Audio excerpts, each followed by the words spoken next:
नमस्कार, बहुत बहुत स्वागत है आपका न्यूज़ 18 के डिजिटल प्लेटफॉर्म पर। मैं हूं आपके साथ ऋतु ज्ञानवाली।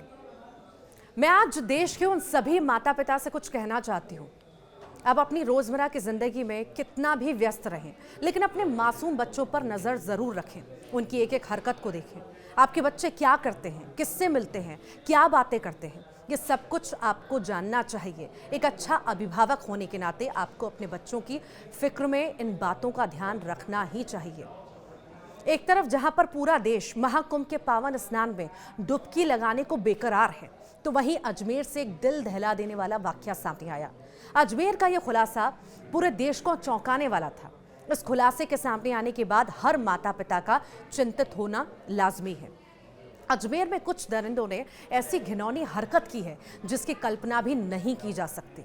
इन दरिंदों के गिरोह पर छोटी और नाबालिग बच्चियां थीं, जिनको इन्होंने अपने झांसे में लेकर उन मासूम बच्चियों को हैवानियत का शिकार बनाया। एक समाज विशेष से आने वाले 11 दरिंदों ने मासूम बच्चियों को दोस्ती के नाम पर उनको ब्लैकमेल किया और ब्लैकमेलिंग का शिकार बनाया। ऐसा बताया जा रहा है कि पहले इन्होंने मासूम बच्चियों से दोस्ती की कोशिश की। इसके लिए इन्होंने बच्चियों को फोन दिया और धीरे धीरे उनसे बातचीत करना शुरू की। उन बच्चियों को यह विश्वास दिलाया कि मैं उनका दोस्त हूं। बस उसी के बाद बच्चियों के साथ हैवानियत का गंदा खेल शुरू हो गया। मासूम बच्चियों के साथ रेप और उसके बाद उनको धमकाना और ब्लैकमेल करना शुरू किया गया। यही नहीं, ये लोग उन मासूम बच्चियों पर धर्म परिवर्तन का भी दबाव बना रहे थे। लेकिन जैसे ही कुछ बच्चियों ने बहादुरी दिखाई और इस बात की जानकारी अपने माता पिता को दी, तो मानो उनके पैरों तले जमीन खिसक गए। पुलिस ने जब इस नेक्सस को समझने की कोशिश की, तो जो खुलासा हुआ उससे दंग रह गई पुलिस भी। पुलिस ने आरोपियों को पकड़कर उनकी कोर्ट में पेशी भी करा दी। अब इस मामले में अब तक 11 आरोपी पुलिस की हिरासत में हैं, जिन्हें रिमांड पर लेकर पुलिस पूछताछ कर रही है। अब सवाल ये है कि क्या अजमेर पार्ट 2 होने वाला था? इतनी बड़ी घटना घट गई और किसी को पता नहीं चला। बच्चियां कैसे इन दरिंदों के चुंगल में फंसती चली गई? अभी तक ये स्पष्ट नहीं हो पाया है कि कितनी लड़कियां इन दरिंदों की चाल में फंसी हैं। पुलिस के मुताबिक अभी तक 3 परिवार की शिकायत आई है।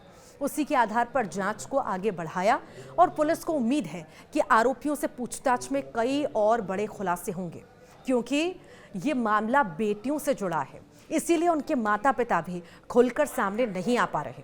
लाज और शर्म की वजह से सच को छुपा रहे होंगे। लेकिन कई बार सच को छिपाना ही अपराधियों के गलत मंसूबों को बढ़ावा देना होता है, क्योंकि इस घटना को अजमेर में सालों पहले हुई ब्लैकमेलिंग की घटना से जोड़कर देखा जा रहा है, जिसमें साल 1992 में 11वीं और 12वीं में पढ़ने वाली 250 से ज्यादा बच्चियों को इसी तरह झांसे में फंसाकर उनके साथ रेप और ब्लैकमेल किया गया था।